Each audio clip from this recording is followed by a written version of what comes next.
तो सोनम वांगचुक का प्रचार का आधार जो बनी वो फिल्म बनी थ्री इडियट। नमस्कार, P3 भारत में एक बार फिर आप सबका स्वागत है। दोस्तों, आपने 2009 में एक फिल्म देखी थी जिसका फिल्म का नाम था थ्री इडियट। थ्री इडियट जब फिल्म प्रसारित हुई, उस थ्री इडियट का जो कैरेक्टर्स थे और उसका जो फिल्म का फिल्मांकन किया गया था वो पूरे देश में सराहा गया। और उस फिल्म को न केवल देश के स्तर पर बल्कि अंतर्राष्ट्रीय स्तर पर भी ख्याति मिली। इस ख्याति के मिलने के पीछे जब कास्टिंग के बारे में बात की गई तो ये कहा गया कि ये फिल्म एक ऐसे व्यक्तित्व के जीवन पर आधारित है जो कि शिक्षा के क्षेत्र में और सांस्कृतिक बढ़ावे के क्षेत्र में एक छोटे से प्रदेश में काम कर रहा है और उससे प्रभावित होकर ये फिल्म बनाई गई है। जब लोगों को ये पता लगा कि वो कैरेक्टर कौन है तो उसके बाद एक नाम जो पूरे संसार में प्रसारित हुआ फिल्म के जरिए, उसका नाम था सोनम वांगचुक। अब सोनम वांगचुक जैसा व्यक्ति जो 1988 में एक संस्था बनाकर, पहली संस्था का उनका नाम था SECMOL, student educational and cultural movement of Ladakh. ऐसी स्थिति में लद्दाख जैसे छोटे से क्षेत्र में जिसका पूरा भौगोलिक स्थिति में लगभग 3 लाख लोग रहते हैं और जबकि क्षेत्रफल बहुत बड़ा है और ये क्षेत्रफल जो है बॉर्डर के हिसाब से हमेशा सेंसिटिव क्षेत्र है और इस बॉर्डर पर हमेशा भारत की नज़र और भारत की सुरक्षा एजेंसियों की नज़र रहती है। तो जिसमें सुरक्षा एजेंसियों की नज़र में जब ये लद्दाख क्षेत्र आता है सुर्खियों में तो हमेशा बॉर्डर के नाम से आता है। तो एक ऐसा व्यक्तित्व जो एक छोटे से क्षेत्र में शिक्षा के क्षेत्र में काम कर रहा था, उसका दायरा बहुत छोटी जगह था और उस व्यक्तित्व को मैं समझता हूँ कि आज जो स्थिति है वो मैं लिंक कर पा रहा हूँ कि उस व्यक्तित्व को 2009 में जानबूझ के उभारा गया और वो व्यक्ति रातों रात अंतर्राष्ट्रीय छवि प्राप्त कर चुका था। जब ये सोनम वांगचुक जो एक ज़माने में पूरे संसार का हीरो माना जाता था समाज सेवा में, उस व्यक्ति को जब अभी गिरफ्तार किया गया है NSA के थ्रू, तो उसमें ये पता लग रहा है कि उन्होंने जिस तरह से आधार बनाया था शिक्षा के क्षेत्र में समाज सेवा का, वो जो प्रेजेंट में रूप निकल कर आया है, वो प्रेजेंट रूप मुझे फ्लैशबैक में ले जाने के लिए मजबूर कर रहा है। दोस्तों, मुझे लगता है कि 2009 में बनाई गई फिल्म को में जो करैक्टर आपको दिखाया गया, फिल्म का जिसके जीवन पर आधारित बनाई गई और उसको प्रचारित किया गया, उसके पीछे एक व्यक्तित्व को अंतर्राष्ट्रीय छवि देने का काम मुझे नज़र आया है। आइए जानने की कोशिश करते हैं कि सोनम वांगचुक किस तरह से लद्दाख में प्रसारित हुए और फिर आज तक कहाँ पहुँच गए। सोनम वांगचुक ने सन 1988 में एक सैकमॉल संस्था बनाई थी जिसमें student educational and cultural movement of Ladakh के नाम से इंस्टीट्यूट बनाया था, जिस पे कि वो छोटे बच्चों को शिक्षा दे रहे थे, लद्दाख के गरीब लोगों को, लद्दाख के जो अन्य देश के अन्य हिस्सों से कटे रहते हैं उनको शिक्षा देने का काम कर रहे थे। ऐसे व्यक्तित्व का जहाँ पर देश के अन्य क्षेत्रों में नाम नहीं था, उस व्यक्तित्व के साथ थ्री इडियट के फिल्म के बनाने वाले कैसे पहुँचे और उनको किस तरह से प्रसारित किया गया, आज एक प्रश्न सब देशवासियों के मन में आ रहा है। सोनम वांगचुक 2009 से प्रसारित होते होते 2016 के सफ़र में एक ऐसी इंस्टीट्यूट बना गए जिसका नाम है HIAL। उस इंस्टीट्यूट को बहुत बड़े स्तर पर बनाया गया, उस पर विदेशों की फंडिंग हुई और वो इंस्टीट्यूट धीरे धीरे प्रचारित हो गया और ऐसा व्यक्तित्व बन गया कि अब उस व्यक्तित्व को देशी और विदेशी सारे राजनीतिक दल भी रिकॉग्निशन देने लगे। अब सोनम वांगचुक का सफ़र ऐसे महत्वाकांक्षाओं के साथ शुरू हुआ जिसमें कि नज़र आता है कि चाइना की महत्वाकांक्षा सोनम वांगचुक के करैक्टर में चाइना को नज़र आने लगी। अब ऐसी स्थिति में सोनम वांगचुक का चाइना के साथ क्या संबंध है और हमारे देश में जिन लोगों ने इनको प्रचारित किया 2009 में उनका क्या संबंध है, ये कड़ियाँ जोड़ने की ज़रूरत है। दोस्तों, हमारे जो हीरो आमिर खान हैं उनके बारे में ये विवादित स्थिति बनी रहती है कि अक्सर उनके बारे में सुना जाता है कि उनकी कमाई का बहुत बड़ा सोर्स मुस्लिम देशों में फंडिंग करने में जाता है, मुस्लिम आबादी के संरक्षण के लिए या मुस्लिम आबादी के उत्थान के लिए। लेकिन ऐसा नज़र आता है कि वही पैसा जो विदेशों में फंडिंग होने जाता है समाज सेवा के नाम पर, शायद वो रूट होकर हमारे देश में फिर वापस आता है, और वो आता है सोनम वांगचुक जैसे करैक्टर के साथ। जिस सोनम वांगचुक को भारत देश की जनता हीरो बना चुकी हो फिल्म के आधार पर, अब वो एक छोटा सा करैक्टर, ऐसे जैसे समाज सेवक पूरे देश में कई जगह छाए हुए हैं लेकिन उनका अंतर्राष्ट्रीय छवि आज भी नहीं है, लेकिन सोनम वांगचुक एक ऐसी छवि बना चुके थे जिस पर नज़र चाइना की भी बन गई। दोस्तों, मैं आपका ध्यान अभी आकर्षित करना चाहता हूँ, जब हमारे देश ने धारा 370 हटाते समय लद्दाख को यूनियन टेरिटरी का दर्जा दिया तो लोगों के दिमाग में ये बात आई कि उन्हें उम्मीद थी कि जम्मू को शायद सेपरेट दर्जा दिया जाएगा, लेकिन केंद्र सरकार ने जम्मू को तो कश्मीर के साथ ही रखा, लेकिन लद्दाख को उन्होंने एक यूनियन टेरिटरी का नाम दिया। उसके पीछे बॉर्डर की जो संवेदनशीलता है उसका ध्यान था, बॉर्डर की जो सिक्योरिटी है उस पर ध्यान था। सोनम वांगचुक तब तक 370 धारा हटने के साथ साथ तब तक अब पॉलिटिकल आवरण भी ओढ़ चुके थे, यानी कि पहले समाज सेवा के नाम पर हमारे देश के लोगों के द्वारा प्रचारित किए जाने पर अंतर्राष्ट्रीय स्तर पर छवि बनाई, अब राजनीतिक क्षितिज में भी वो पहचान बनाने लगे और उनकी पहचान के अंतर्गत चाइना का ध्यान भी उस व्यक्ति पर गया। दोस्तों, चाइना हमारे लद्दाख के बहुत सारे क्षेत्र को पहले से ही हड़प चुका है और आपको अभी अपने यादों में कारगिल युद्ध भी होगा, तो ऐसे में लद्दाख की लेह और कारगिल की जो क्षेत्र हैं उन पर केंद्र सरकार का कंट्रोल की ज़रूरत आप सबको महसूस कराई जा रही है। लेकिन जब ये यूनियन टेरिटरी बना उस समय सोनम वांगचुक जैसे व्यक्ति, जो कि प्रत्यक्ष रूप से ऐसा लग रहा था कि वो देश के साथ हैं और देश की सरकार के साथ हैं, और मैं समझता हूँ कमोवेश सरकार को भी ये आभास रहा कि सोनम वांगचुक लद्दाख के समाज सेवक हैं और लद्दाख की जनता उनका सम्मान करती है, तो उनके सहारे से लद्दाख का डेवलपमेंट किया जा सकता है। दोस्तों, यूनियन टेरिटरी बनने के बाद देश की केंद्र सरकार ने कई परियोजनाएं वहाँ पर स्थापित की हैं।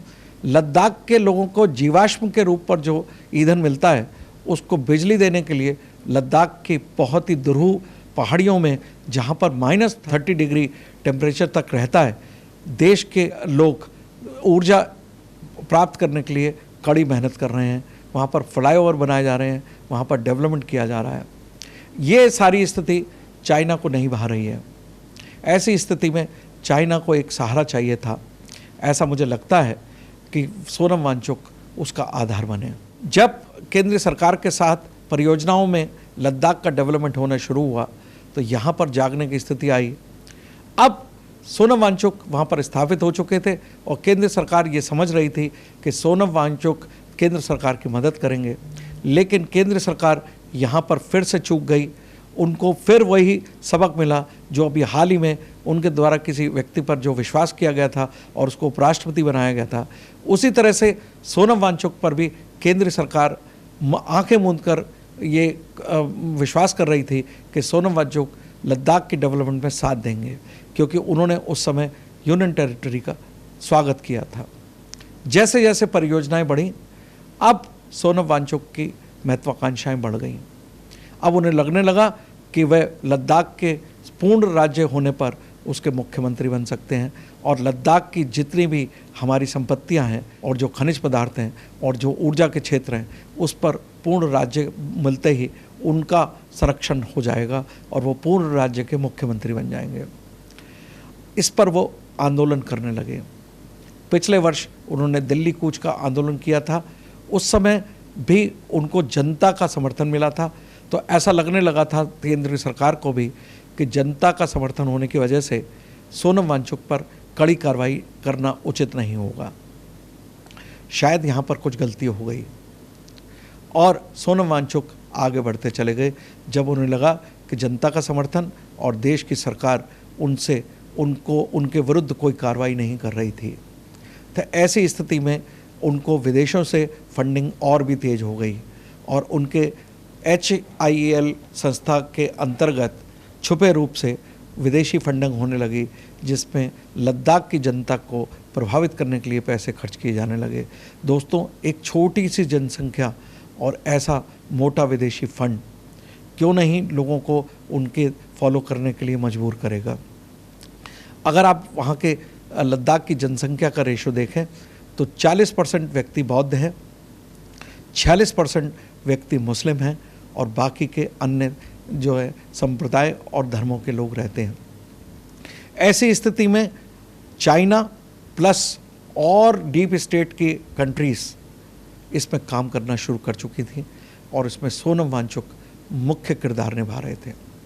दोस्तों, केंद्र सरकार को इसका आभास 2024 में हुआ, लेकिन 2024 में वो कार्रवाई करने से हिचकिचाए क्योंकि उन्हें देश की जनता के बारे में ये माना जाता है कि देश की जनता, अगर कोई व्यक्ति समाज सुधारक के नाम पर देश की जनता के सामने आया है और उसका करैक्टर फिल्म के जरिए ऐसा बना दिया गया है कि जनता भी उसको भगवान के रूप में या एक अच्छे सद्गुरु के रूप में समझती है, तो उस पर जब कार्रवाई की जाएगी तो शायद जनता को समझ नहीं आएगा।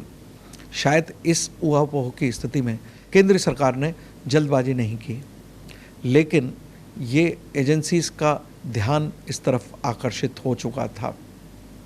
दोस्तों, मैं आपको एक देश में प्रसारित खेल का ध्यान दिलाना चाहूँगा कि एक हमारे देश का खेल है कबड्डी। कबड्डी में जब राइडर एक टीम के अंदर जाता है उनको छूने के लिए, तो उसमें राइडर की कोशिश होती है कि अंदर जाकर घुसकर कुछ एक नुकसान एक खिलाड़ी का कराएं, उनको छूकर भाग के वापस आ जाएं। और जो टीम खेल रही होती है, जिसकी टीम के पाले में वो राइडर गया होता है, टीम की कोशिश होती है कि राइडर को अंदर आने दिया जाए और अंदर आने के बाद उसको इस तरह से घेरा जाए कि उसको सब लोग दबोच लें। कमोवेश मुझे भी ऐसी स्थिति केंद्र सरकार की और एजेंसियों की नज़र आती है कि सोनम वांगचुक के ऊपर नज़र तो थी, लेकिन उस पर कार्रवाई के लिए सही समय का इंतज़ार किया जा रहा था, लेकिन केंद्र सरकार को ये भी ऐसा आभास नहीं था कि हिंसा भी हो सकती है। उन्हें ये था कि आंदोलन तेज हो सकता है और आंदोलन जो है शांतिपूर्ण होगा, जिसमें सोनम वांगचुक और बड़े लीडर बन जाएंगे। तो ऐसी स्थिति में लीडर को छेड़ना ठीक नहीं होगा। लेकिन जैसे ही हिंसा का सहारा लिया गया और सोनम वांगचुक के उत्तेजक भाषणों से जो कार्रवाई हुई लद्दाख में, उसमें देश पूरा हिल गया और फिर से हमें वो ध्यान आने लगा कि क्या ये इडियट वही व्यक्ति है जो उस फिल्म का एक किरदार के आधार पर प्रचारित किया गया था और उसको फंडिंग वहाँ से ही उसको प्रचार देना। फंडिंग तो बाद में होती है, जब पूरे अंतर्राष्ट्रीय स्तर पर जो प्रचारित किया गया तो सोनम वांगचुक का प्रचार का आधार जो बनी वो फिल्म बनी 3 इडियट। इसलिए मैं इसको कोरिलेट कर रहा हूँ। दोस्तों, आज आप सबके सामने स्थिति है, देश की केंद्र सरकार ने सोनम वांगचुक को देश के सामने बिल्कुल समक्ष रख दिया है कि लद्दाख की सीमा को जो हिलाने वाला व्यक्ति, जिसने आग लगाई और जिसमें राजनीतिक रूप बहुत बड़ा रूप ले गया, जिसमें विदेशी लोग शामिल हैं, तो जिसमें विशेषकर हमारा ध्यान चाइना की तरफ जाता है, क्योंकि चाइना के बारे में अक्सर ये कहा जा रहा है कि हमारे डीप स्टेट के, जब हमारे देश में डीप स्टेट का नाम लिया जाता है तो कमोवेश हमारा ध्यान केंद्रित अमेरिका पर हो जाता है। लेकिन दोस्तों, इसमें चाइना बहुत साइलेंट रोल प्ले करता है। चाइना के बारे में ये बताया जा रहा है कि वो देश के पॉलिटिशियंस को और देश के अधिकारियों से संपर्क में हैं और वो अपनी महत्वाकांक्षाओं को देशद्रोहियों के सहारे से प्रचारित करना चाहता है और हमारे देश में उथल पुथल पैठाना चाहता है। और लद्दाख हथियाने की उसकी कोशिश के अंतर्गत ये सोनम वांगचुक का मामला है। अब दोस्तों, देश जाग चुका है, देश का गृह मंत्रालय जाग चुका है। अभी सोनम वांगचुक को NSA के अंतर्गत गिरफ्तार किया गया है। अब उनके FCRA फंडिंग के रजिस्ट्रेशन भी कैंसिल किए गए हैं। तो आप सबको ये जानकर संतोष होगा कि देश की एजेंसियां सही समय पर निर्णय लेती हैं और सही समय पर इसको जो है इसके खुलासे करती हैं। जनता के सामने जब ये खुलासा होगा तो जनता के सामने जो 2009 में ये फिल्म का हीरो के रूप में इनडायरेक्टली आया था जनता के दिलों में, आज वो जनता के दिलों में विलेन का रूप ले चुका है। तो जो 2009 से कोशिश हुई थी 3 इडियट्स की जिसमें 2 इडियट सामने आ चुके हैं। चाइना और सोनम वांगचुक 2 इडियट हैं, और तीसरा इडियट ढूंढने में हमारे देश की सुरक्षा एजेंसियों को थोड़ा सा समय लगेगा। वो इडियट या इडियट्स वो निश्चित रूप से आप सबके सामने आ जाएंगे, और एक बार फिर हमारा देश जो साजिशों का शिकार धीरे धीरे कई बार हो चुका है, इस साजिश का भी भंडाफोड़ हो गया है, और निश्चित रूप से सोनम वांगचुक अब विलेन साबित हो गए हैं, और 2009 की मेहनत जो है वापसी की ओर है, और देश जो है अब सोनम वांगचुक को विलेन की स्थिति में देखेगा। अब वो कभी हीरो नहीं बन पाएंगे। अगर हीरो बनेंगे तो वो देशद्रोहियों के ही हीरो बनेंगे। देशभक्तों के हीरो बनना अब उनके लिए मुमकिन नहीं है, ऐसा मेरा मानना है। आइए देश की जनता से हम संतोष दिलवाएं। दोस्तों, आप सबको संतोषजनक ये काम करना होगा कि देश की सुरक्षा एजेंसियां सतर्क हैं, देश की सरकार बहुत सजग है। अब वो जो निर्णय लेगी और जो ढील गलती से छोड़ी गई, उस गलती को उन्होंने धीरे से सुधारा है, और तेज़ी से आज की डेट में सोनम वांगचुक जो है जोधपुर की जेल में हैं, और उनसे पूछताछ की जा रही है, और उनके पूरे जो फंडिंग का मामला है, जो वहाँ कहाँ से फंड आए उनके HIAL में, और जैसा कि इसका नाम है, अगर आप HIAL का नाम देखें तो उसमें देखेंगे अल्टरनेटिव लद्दाख, यानी कि क्या ये इंस्टीट्यूट लद्दाख एक अलग तरीके का लद्दाख बनाने की कोशिश कर रहे थे, या एक अलग देश लद्दाख बनाने का सपना देख रहे थे।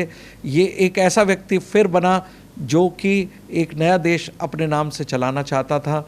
उसकी जितनी भी ख्वाहिशें थीं, हमारी देश की खुफिया एजेंसियों ने और हमारी देश की सुरक्षा एजेंसियों ने आज उसके ऊपर रोक लगा दी है। ये हमारे देश के लिए बहुत संतोषजनक स्थिति है। धन्यवाद।